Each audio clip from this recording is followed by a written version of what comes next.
ये कहानी मध्य प्रदेश के रीवा और सीधी जिले के बॉर्डर की है। इन दोनों जिले के बीच में एक खाटी पड़ती है। इसको मोहनिया खाटी के नाम से जाना जाता है।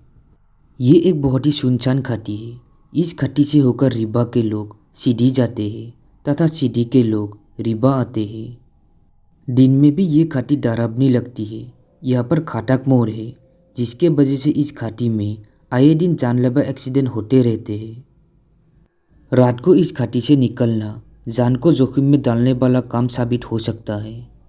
लेकिन एक बार अगस्त के महीने की बात है, मुझे किसी आवश्यक काम से सीधी जाना पड़ा। रात के 12 बज रहे थे।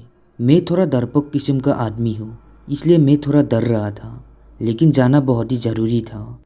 मैंने अपने एक दोस्त को अपनी समस्या बताई और उसे भी अपने साथ चलने के लिए कहा, और बड़े बहानों के बाद वो साथ में चलने के लिए तैयार हो गया। मेरे पास एक बाइक थी, उसी में हम दोनों सीधी जाने के लिए रात को 12:10 में घर से निकल पड़े। मैं गाड़ी चला रहा था और मेरा दोस्त मेरे पीछे सीट पर बैठा हुआ था। वो बिना बात किए मेरे साथ जा रहा था, क्योंकि उसे भी रात को मोहनिया घाटी पार करने में डर लग रहा था। मैं और मेरे दोस्त हम दोनों बाइक पर बैठकर सीधी के लिए निकल पड़े। आधे घंटे के बाद वो डरावनी घाटी हमारे सामने थी। अब हमें उस घाटी को पार करना था। दूर दूर तक कोई भी नहीं दिख रहा था, ना ही कोई आती हुई गाड़ी दिख रही थी और ना ही कोई जाती हुई गाड़ी। एकदम अंधेरा और सन्नाटा छाया हुआ था। हम हिम्मत बांधकर उस मोहनिया घाटी को पार करने के लिए आगे बढ़े। अब हम उस पहाड़ी नुमा घाटी पर थे। एक तरफ ऊंचे ऊंचे पहाड़ और उनमें लगे हुए घने पेड़ थे, और दूसरी तरफ खाई थी। इस घाटी में कई ऐसे मोड़ हैं जो कि बहुत ही डरावनी और खतरनाक भी है। तभी मैंने अपने बाइक के मिरर से देखा कि पीछे से एक बाइक आ रही है, तो हमें एक संतोष हुआ कि चलो, हम यहाँ पर अकेले नहीं हैं। थोड़ी ही देर में वो बाइक हमारे बगल से होकर गुजरी। उसमें एक 40 साल के आसपास एक आदमी बैठा हुआ था। उसके साथ में एक महिला भी थी।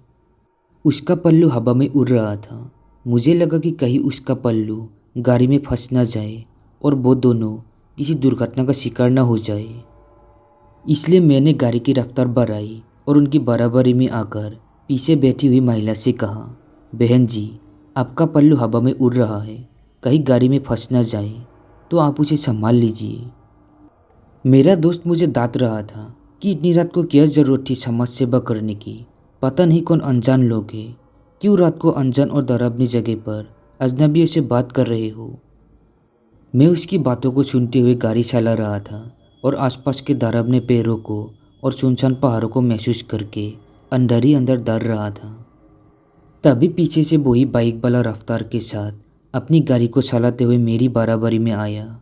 इस बार उसके पीछे कोई महिला नहीं थी। उस बाइक वाले के चेहरे में एक डर का भाव देखा जा सकता था।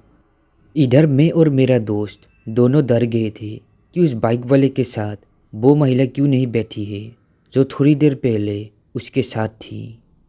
हमारे मन में अजीब अजीब से ख्याल आने लगे और प्रश्न उठने लगे कि उस महिला के साथ क्या हुआ। हमने तुरंत उस बाइक वाले से पूछा कि तुम्हारे साथ जो महिला थी वो कहाँ है। उस बाइक वाले ने हैरानी के साथ बोला कि मैं तो अकेले ही जा रहा था, मेरे साथ तो कोई भी नहीं था। उसने जैसे ही ऐसा बोला, हम दोनों दोस्त डर गए। मैं अपने दोस्त को देखने लगा और मेरा दोस्त मुझे देखने लगा। हम दोनों ने अपनी गाड़ी रोक ली और मैंने उस अनजान मोटरसाइकिल वाले को जोर देकर पूछा, तुम सही बोल रहे हो कि झूठ बोल रहे हो? उसने अपनी माँ की कसम खाते हुए कहा। मैं अकेले ही सीधी की ओर जा रहा था। जब अपने पल्लू ठीक करने की बात कही तो मैं चौंक गया।